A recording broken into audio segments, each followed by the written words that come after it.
I'm Ben here, and this is Drew, and we are Jobgator. We want to snap up your dream job for you.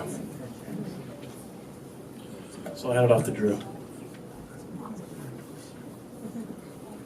Thank you for the intro, Ben. So what's the problem out here? So the problem right now is that it's a tough process to apply for a job. Applicants are frustrated. There are a lot of automated systems that recruiters use to just filter out resumes. And a lot of the time, people just get filtered out, and you'll get almost an automatic email back saying that they've moved on to see other people. And we want to help applicants get through this process more easily. So what is Jobgator? So Jobgator is the solution for that problem. It's a web application focused on the process of applying for and receiving jobs. So it simultaneously increases the applicant's chances of receiving the jobs that they're applying for. Now, what is the market? So we are looking into potential markets right now. Right now, we're looking into the IT professionals market, which is fairly large, as you can see. There's a fairly low unemployment rate for IT professionals, right around 3%. But that is kind of coupled with the fact that people in IT tend to look for jobs a lot more than other industries. And so that is sort of due to the fact that around every 3 years, people will be looking for new work, which is part of the reason that we've chose this to start off as. So our business model, we have a low-cost, cost-based approach, so we try to keep our costs very low. We have very, very low costs. We pay for basically domain name, hosting, and very little else. So as I said, we have low fixed and variable costs, which makes it really easy to reach economies of scale.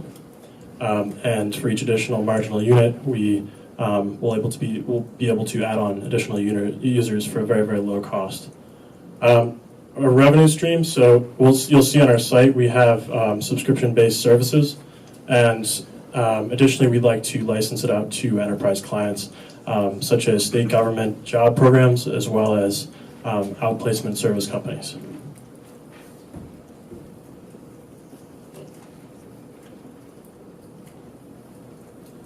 So now we'll show a live demo, and Drew will run the demo. All right, so here's our website from the get-go. So as you can see, you can go down here, and if you have a subscription, you can essentially put your resume and job description and just paste it in here. And down here, we also have our pricing models, as Ben said, pretty low cost, pretty easy to achieve economies of scale. And if you do have your resume and job description here, you can pretty much submit it, and here you'll be taken to the page with your results. So we give you a rough score, which is based on pretty much the keyword index that's given back to you. Right now, this is a pretty basic algorithm because it was implemented fairly recently, and we want to grow with this with machine learning and have a lot of beta users. So right now, as you can see, it just pulls keywords from the job description and the resume and gives you an idea of which ones might be better to include and make you a better fit for the job. So if you see here, communication is one that is not included in the resume, and you have a 65% score right now. So if we just throw that somewhere.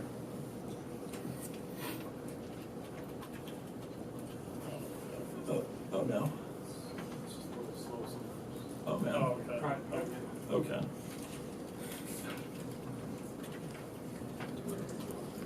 Mutants as well. Oh man. Yeah. Well, almost there. Okay. I don't think it's. Oh. You also need to learn how to spell to use. So yeah, so it'll point out spelling So errors you can too. see it bumps you up to 68, and you can see here that you have a match. And like I said, this is a kind of a soft run through until we get beta clients and can start using machine learning optimization to understand which keywords will help with the feedback loop and which are actually helping you land the job. Yeah, so we want to disrupt this, the job applicant industry. We want to provide a resource that job applicants can go in and beat the automated systems that are set up by recruiters to sift through people. So we want to be able to give people the ability to do that. So, thank you, and if anyone has any questions, we're open. Yes, we'd love questions. Hi there. All right. First of all, again, very, very good presentation. Very impressed. Now, this is what I need. My company's growing and it's getting stronger. I think I might have 4 openings right now, and I'm going to give you the question in about 2 seconds. However, the jobs I'm looking for to fill, one is going to be for an attorney. One will be for a real deal marketer, someone that can go out and get some accounts and wants to get paid good dough. The other is I need 2 secretaries, 2 highly qualified personal assistants or secretaries. Now, my question for your corporation is, do you find people for companies like me? Can you go out and find people? Yeah, Can I use your company to get some employees? Yeah, so that's actually our next feature. So we're hoping to build out a hiring manager / recruiter portal where we actually connect people with the correct applicants. So, and by doing that, we put rules of engagement onto our application. So by that, I mean, what we hope to do is to make it sort of like a very popular dating app, Bumble, where if you don't talk to each other within a certain amount of time, it will actually expire and you won't be able to talk to that person. And that forces people to communicate, because one of the biggest pain points in both the recruiters and also the job applicants' perspective is not hearing back. And so that's kind of what we hope to do, and that's one of our future sort of hopes. So along with that, that's sort of a long-term goal. Right now, we really want to hit applicants as our major market initially, just to really get a foot in the door. And after we've gotten that, then we'll move on to maybe the recruiter side of things. But applicants are first and primary our focus. How do you verify that the keyword can actually match the application tracking system? So we're taking our keywords right now. We're actually looking for different sources to take our keywords from. So what we do is we've done research into how general applicant tracking systems work, and then we've kind of reverse engineered that and provided a sort of very general, very high level way of providing results. So these are directly taken from the job description. So it just is comparing between the job description and the resume. In the future, we're hoping to integrate machine learning and be able to actually start predicting what the top keywords are in the industry based off of what recruiters actually have in their databases and what they've actually said as the top keywords. So we are working with recruiters as well to find out what those are, and also be able to optimize our algorithm so that it actually begins to tell you more than just what's in your job description and what's in the resume. Yeah, so in summary, it's pretty much hard-coded at first until the machine learning aspect kicks in, and then we can really get an idea. Yeah. So I have a question. So let's talk about the software industry, where your work is primarily shown through executive of those things. How do you plan to adapt to those things and to actually, push someone's resume to have more meaning based on what they've actually done, when the recruiter is not looking for keywords or context, they're actually looking for examples? Yeah, that's a really difficult part to do for us, because basically we try to go through the automated system. We try to get you through that automated system so that once you get through the automated system and you get an interview, you're very, very much more likely to actually receive a job if you receive an interview.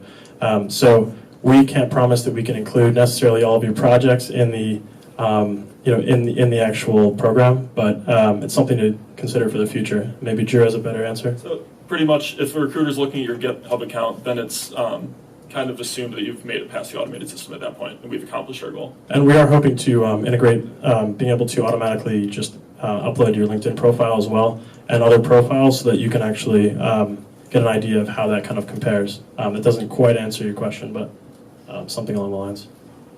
So it's a cool idea, but how's this different than the poor man's version of word clouding the job description and word clouding the resume and making sure the top 15, 20, 25 that we number works?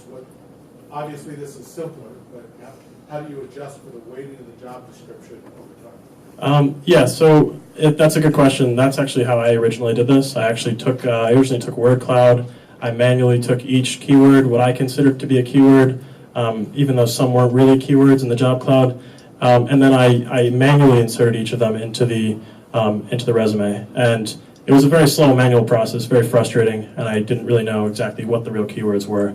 So our process also pulls the keywords into our search as well. So it auto-populates, and that's another feature we're building out now. And basically what that does is it gives you more targeted jobs rather than just giving you jobs that you're searching by job title. I'm a project manager, for example. There are millions of jobs in different industries. I could be a project manager in construction or the medical field, but it's really not telling you anything. So what we do is we pull the keywords in to the job search, and then that automatically gives you the top results. And we're hoping to build this out more and make this more robust in order to give you ranked jobs. So say you're 95% qualified for these top 10 jobs. And the machine learning would set us apart from Okay, LearnCloud. so follow up. Based on your experience right now versus what it might be 6 months from now, these ATS systems, are they looking for 10 keywords or are they looking for 100 keywords? Yeah, so we're doing research right now, I guess the short answer, into sort of what the standards are, and that's why we also are putting a word counter in there to say this is the average resume, this is what the word count is. You should be around 600 to 800 words, for example. So we're starting off with that, and we're doing more research into that sort of The field. keyword be 20 or my point, like your resume 800, that makes Yeah. sense. But is it 20 you got to match, or is it being extreme 200 you got to match? So yeah, so If you're going from the applicant, you got to teach the applicant what to do their resume to hit the ATS. yeah, we're finding through our research that actually the more experienced you are, the more wordy your resume is allowed to be on average, and that's what we're finding through our research. So, and we definitely don't condone packing your resume with useless keywords, but we do want you to have the right keywords, and we do want you to target your resume for each specific job description, which a lot of people don't do. A lot of these apps where you swipe right or left to apply to a job are really bad because they don't cater your resume to specific jobs. All right, we're actually out of time, so thank you for your questions. Thank you.